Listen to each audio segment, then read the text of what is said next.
yo pensaba que yo no quería estar en este mundo. Yo todos los días decía y me preguntaba y me cuestionaba muchísimo, ¿por qué estoy acá? ¿Será que este es mi lugar? ¿Será que este no es mi lugar?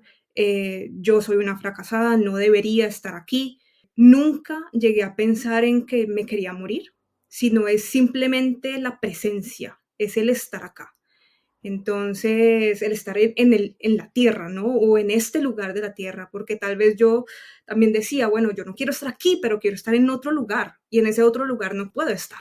Quisiera desaparecer. Eso era lo que yo sentía, que quería desaparecer, no estar más. Yo sabía que yo estaba mal, yo sabía que yo estaba muy deprimida.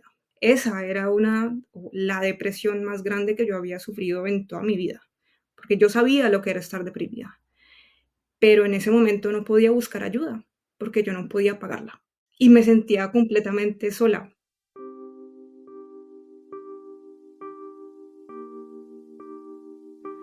Ana Valencia es una mujer que a primera vista se ve completamente sana. Es una persona súper amigable y sincera. Es una millennial más que siempre soñó con vivir en Europa y que cuando logró irse a estudiar una maestría en Bélgica pensó que finalmente había cumplido su sueño y que su vida estaba completamente resuelta. Pero lamentablemente las cosas no funcionan así. Si conoces historias de personas que han emigrado por estudios, sabrás que pasar de una visa estudiantil a un estado de residente es bastante complejo. O te consigues un trabajo que te patrocine, lo cual suele ser costoso para el empleador, o te casas por papeles.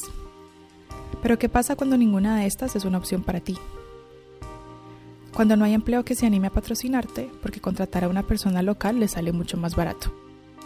O cuando, como Ana, estás felizmente en pareja y no te sientes cómodo con la opción de casarte. Hoy conoceremos la historia de una millennial cuyo regreso inesperado a Colombia desató una crisis de salud mental que detonó una condición médica con la que actualmente vive. Y aunque el pronóstico de muchos fue que su vida jamás volvería a ser la misma, Ana no se dejó convencer y a punta de fe en sí misma y un trabajo mental durísimo, vive actualmente una vida plena a pesar de su diagnóstico de esclerosis múltiple.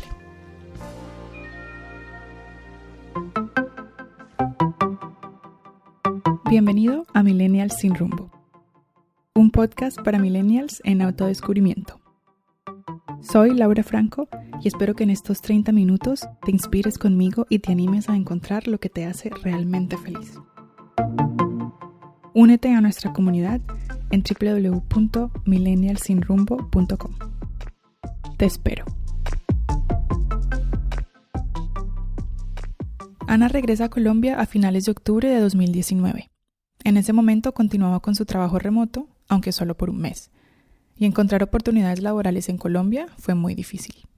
No había nada de estabilidad laboral.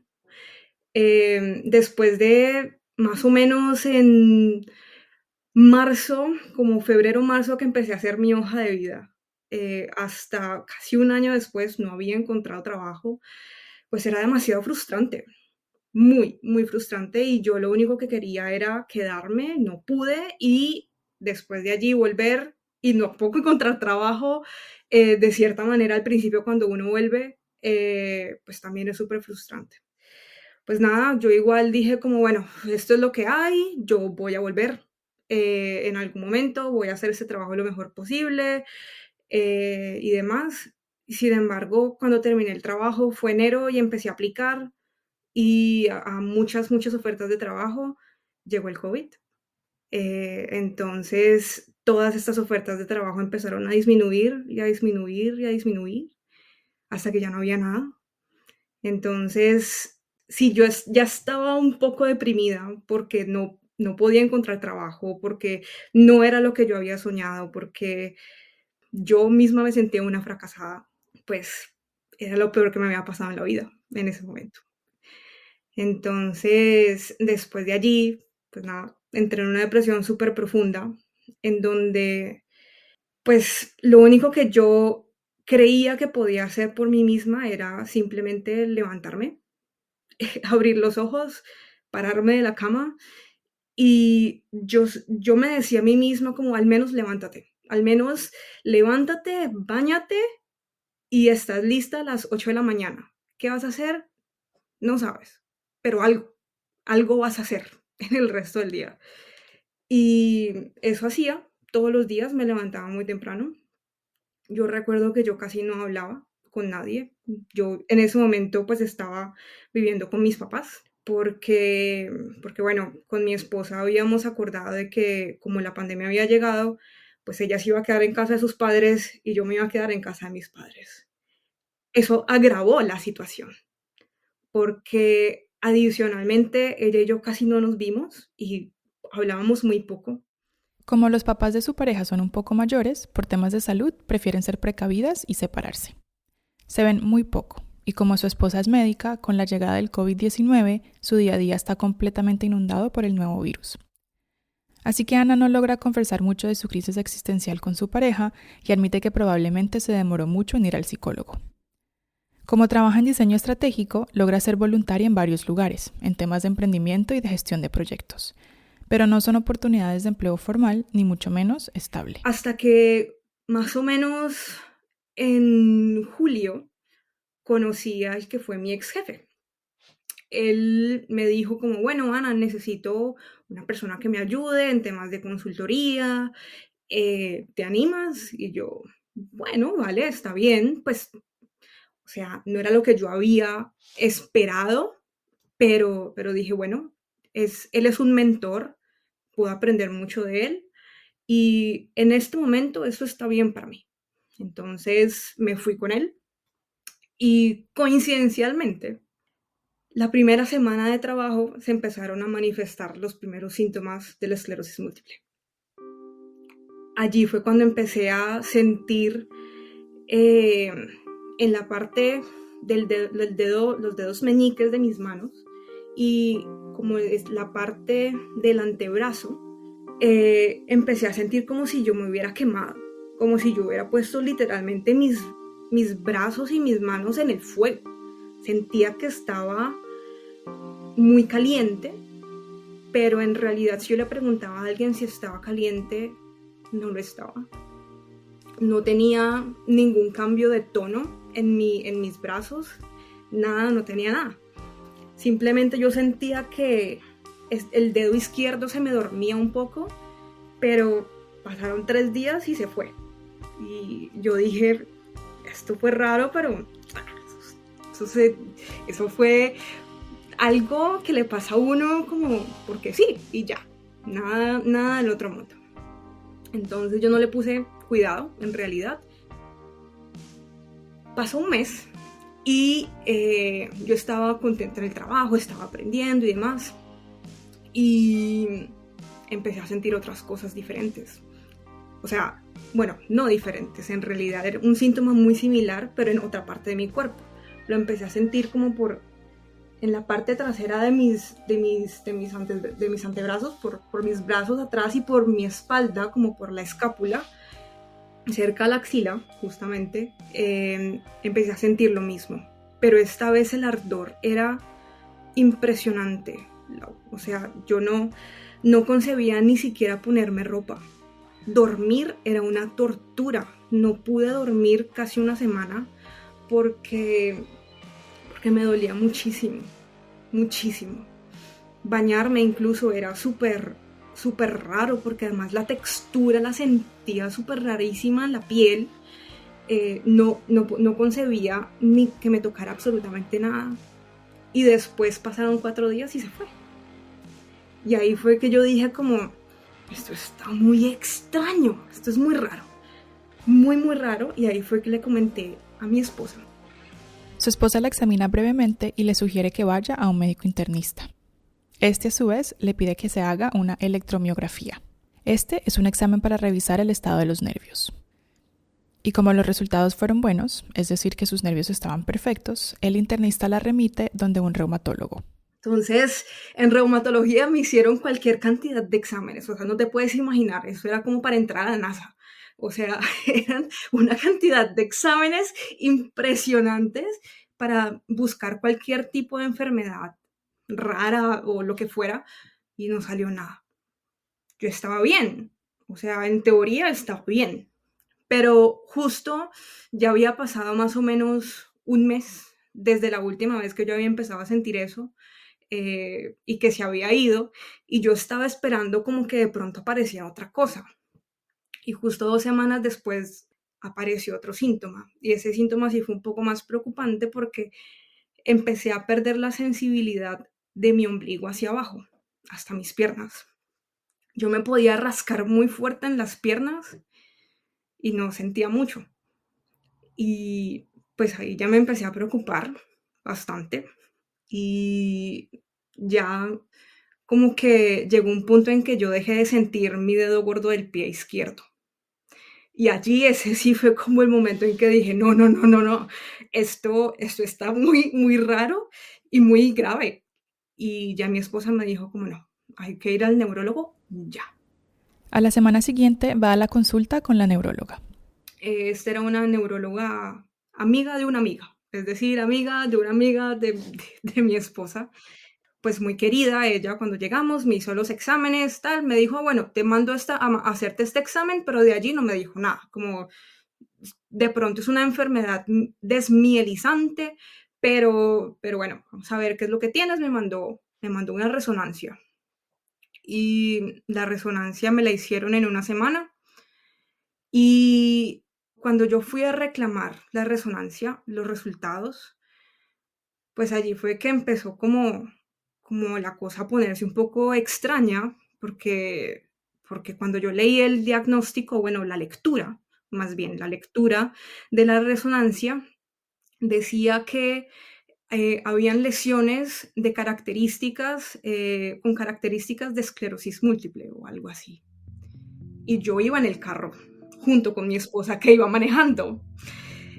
Y yo le vi la cara a ella puso cara como de asustada, pero yo dije, esto no es nada, o sea, que esto es mentira, a ver, esto no puede ser así, porque además de una lectura, uno necesita pues que un médico te dé un diagnóstico, o sea, tú necesitas como una clínica, una persona que te diga clínicamente tú qué tienes. Yo dije, bueno, esperemos que me dice la médica, eso no va a ser nada, eso no es nada.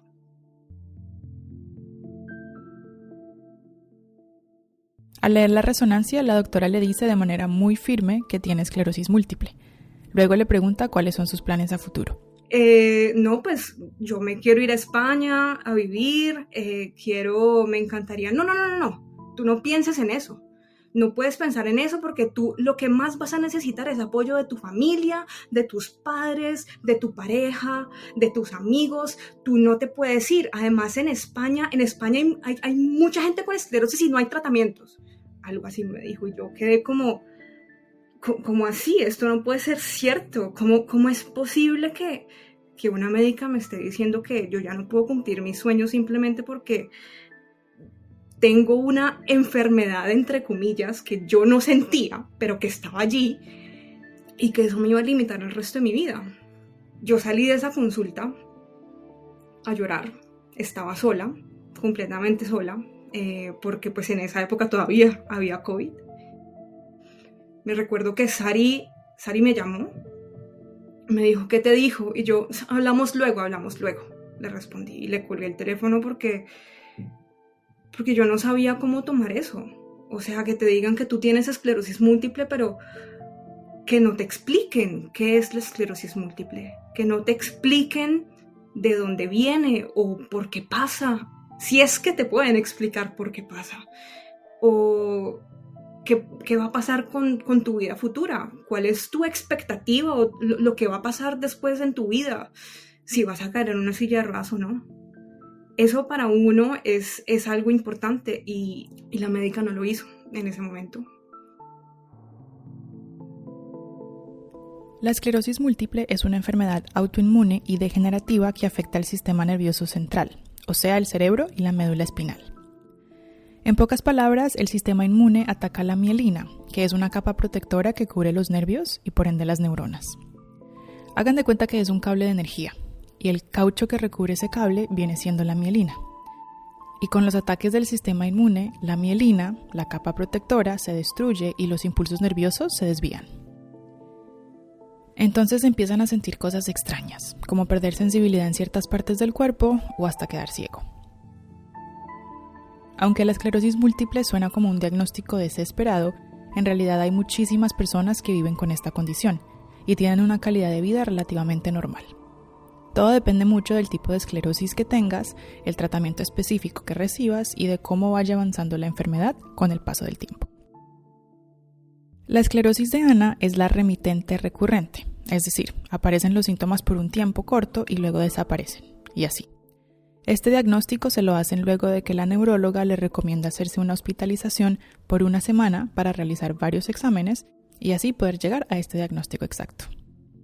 Cuando yo estoy saliendo de la clínica, yo de alguna manera siento que todo va a estar bien, aunque la médica me hubiera dicho como que, ella me dice como, Ana, ojalá te resulte rápido el medicamento, que es este específicamente el que te voy a mandar, ojalá no te toque esperar mucho. Yo tengo una paciente que lleva 1 año esperando el medicamento, pero ojalá a ti no te hagan esperar tanto.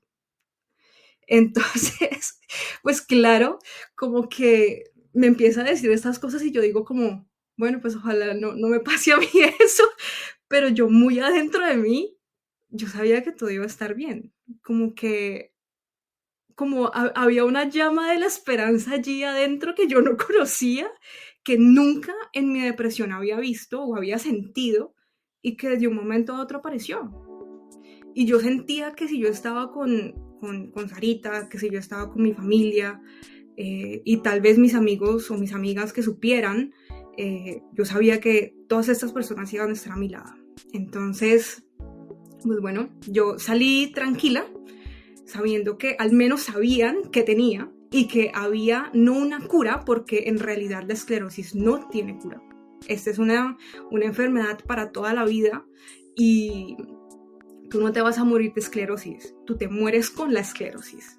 Y ya había entendido esto para mí, ya hasta en este momento como que ya entendía un poco de qué se trataba, y esperaba que cuando me aplicaran el medicamento, pues desaparecieran esos síntomas que yo aún tenía. Se sienta a planear con su pareja cómo contarle a sus papás para que no se asusten. Y gracias a la investigación que hace por su lado, entiende que un diagnóstico de esclerosis múltiple no significa que se vaya a morir en 3 días. Así entonces logra la confianza para explicarle a sus papás sobre su condición. Ellos lo tomaron como muy preocupados, hicieron algunas preguntas, pero no quisieron indagar mucho, yo creo que también por miedo, por no querer tampoco herirme de cierta manera, pero tampoco herirse ellos, ¿no? Porque es como, soy su hija, no quieren que les pase, que me pase absolutamente nada y yo creo que de alguna manera querían intentar bloquear el hecho de que una enfermedad como esas. Entonces, pues ellos igual fueron muy prudentes también, como que me hicieron saber que iban a estar allí para mí, para lo que yo necesitara, que no me iban a acompañar a la clínica, obviamente, porque también tenían miedo. Y bueno. Busca entonces qué hacer en términos de salud mental. Empieza a indagar sobre la meditación y a hacer cursos para entender y conocerse mejor. Porque yo decía, bueno, yo tengo que aprender a detectar como esas pequeñas cosas de mí para poder saber cuándo es que tengo yo que pedir ayuda, porque para mí en ese momento eso era lo más importante. Volví a terapia, pero esta vez no fui a un psicólogo, fui a un psiquiatra. Nunca había ido donde un psiquiatra, yo pensé que me iban a medicar de una, pero no. Fue un psiquiatra muy interesante porque hicimos meditación con el psiquiatra, incluso hicimos un tema de regresiones con el psiquiatra, que fueron muy interesantes y aprendí mucho de mí.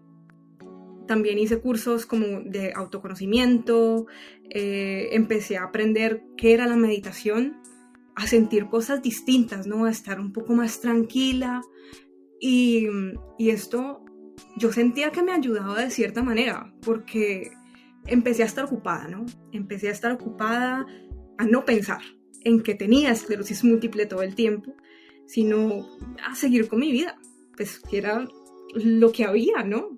No había nada más. Entonces, pues yo empecé a entender todo esto. Incluso Antes de la aplicación del medicamento, recuerdo que tenía yo un dolor nuevo que me había salido, porque tuve muchas cosas antes de la primera vez que me lo aplicaron, pero ese era un dolor muy terrible porque era como el nervio ciático, cuando te duele y te duele toda la pierna y tú no puedes hacer mucho, te impide un poco caminar, es un dolor muy profundo, pero era un dolor constante, que yo no sé cómo más describírtelo, me dolía muchísimo la pierna y llevaba aproximadamente 2-3 semanas con ese dolor.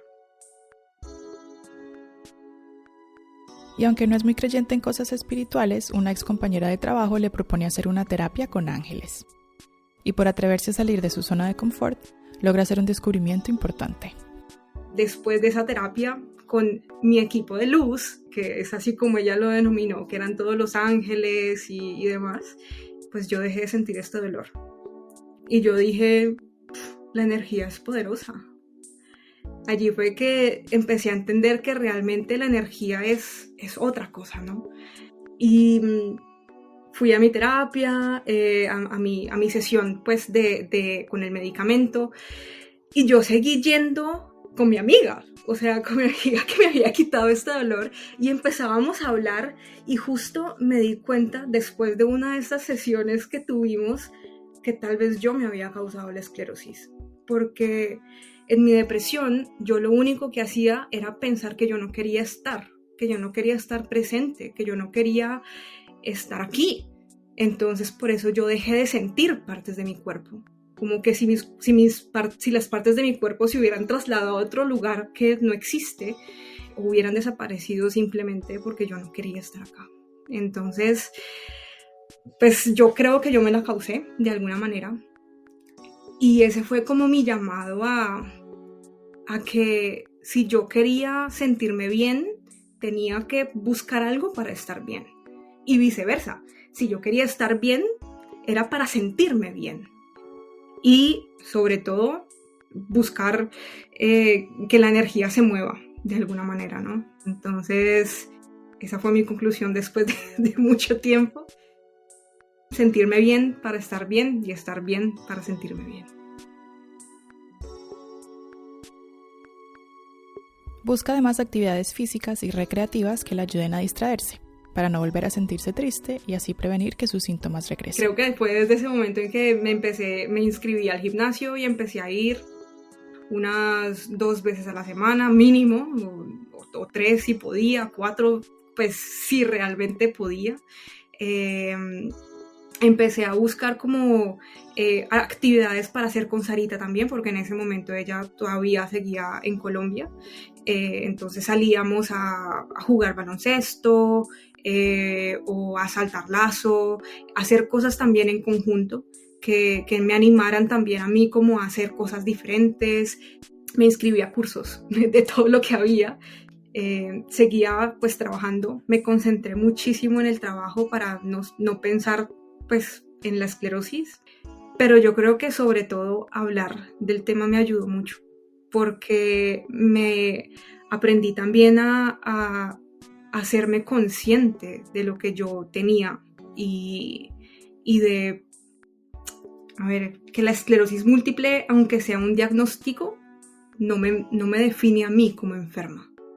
Y busqué como fuera salir de esa depresión, y hasta que ya llegué a remisión con el psiquiatra. Estuvo muy bien, estuve unos cuantos meses con el psiquiatra, pero yo creo que fue más encontrándole como ese sentido a la vida, a que yo tenía que vivir el hoy, a no estar atrapada en el pasado, en ese pasado que ya no fue, y ahora eso se ha vuelto como mi mantra, como vivir el hoy, porque el ayer ya pasó y el mañana no sabemos. Con el medicamento que le ponen cada 6 meses, más allá de sentir fatiga o cansancio extremo, no ha tenido problemas.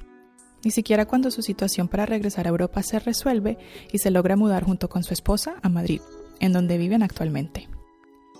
Emigrar con una condición médica crónica parecería no ser la decisión más sabia, pero antes de juzgar es importante informarse bien y ver las posibilidades de sobrellevar un tratamiento médico en un nuevo país. Yo igual tomo la decisión de cambiar de neurólogo porque no quería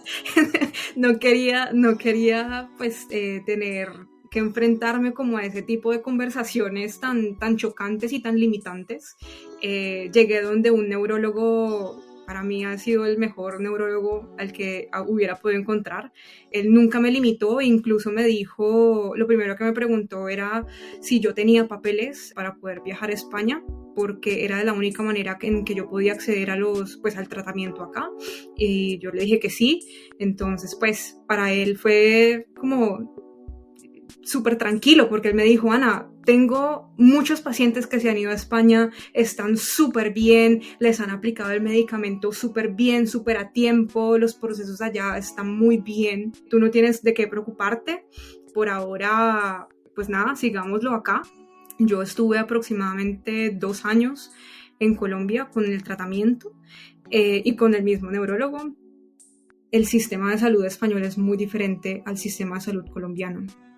Y es que acá pues la medicina es socializada, es decir, todo el mundo, todos los españoles tienen acceso a su salud, pero para que te den una cita se puede demorar 1 año.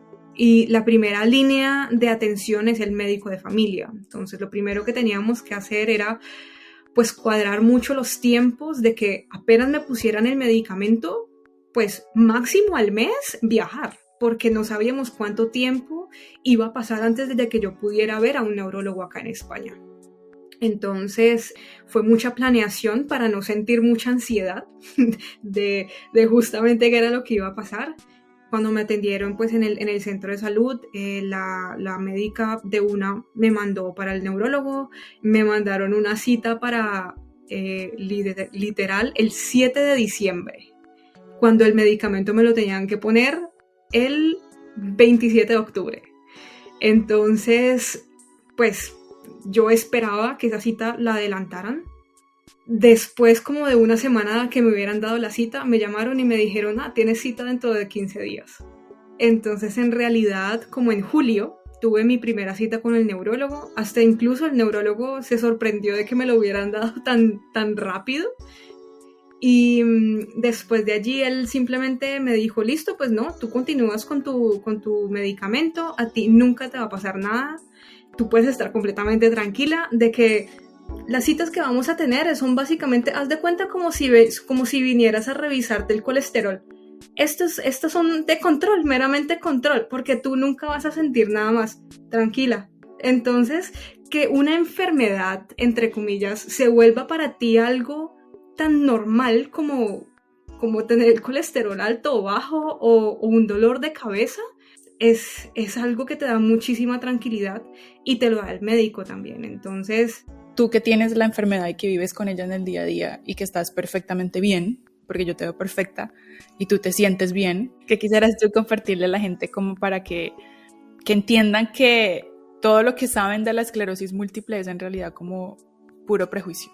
Lo que acabas de decir me recordó a algo que me dijo el neurólogo aquí la primera vez que fui, y es que esa es una concepción errónea de la esclerosis múltiple, el ver que todo el mundo está en una silla de ruedas.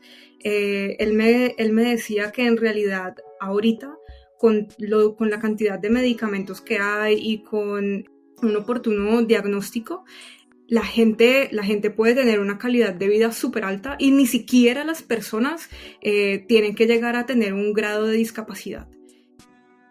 Yo creo que es muy importante aprender a conocerse uno mismo para poder detectar como esas necesidades de tu cuerpo y de tu mente tempranas. Es decir, si tú estás detectando que estás deprimido por X o Y, bueno, entiende por qué y uno puede buscar ayuda.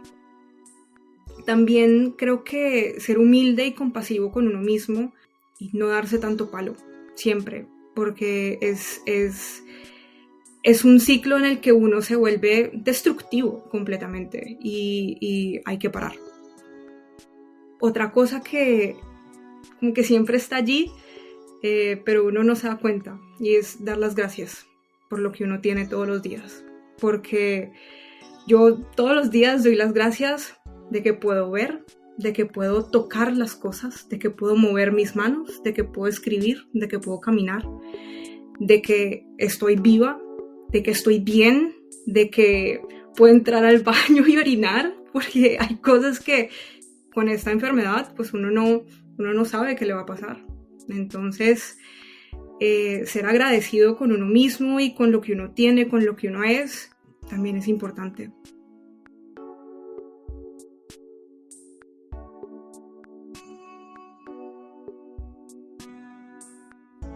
Cuando escuché su historia por primera vez, me impresionó mucho saber que tenía esclerosis múltiple, porque en persona Ana se ve completamente sana. Me impactó también la fuerza mental que tuvo al recibir semejante diagnóstico en un momento tan vulnerable. Y la admiro muchísimo porque encontró la forma de reunir y cumplir sus sueños, vivir en Europa y retomar su plan de vida en pareja.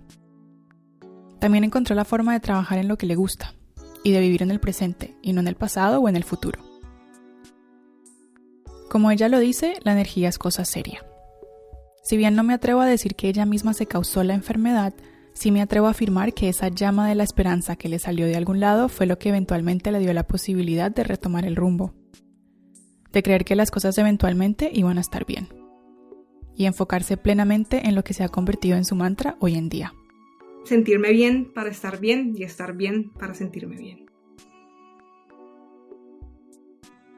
Me despido de este episodio recordándoles que cuiden mucho su salud mental. Solo ustedes pueden descifrar qué sienten. Y si tienen dudas, busquen ayuda. Nos escuchamos en el próximo episodio. Adiós.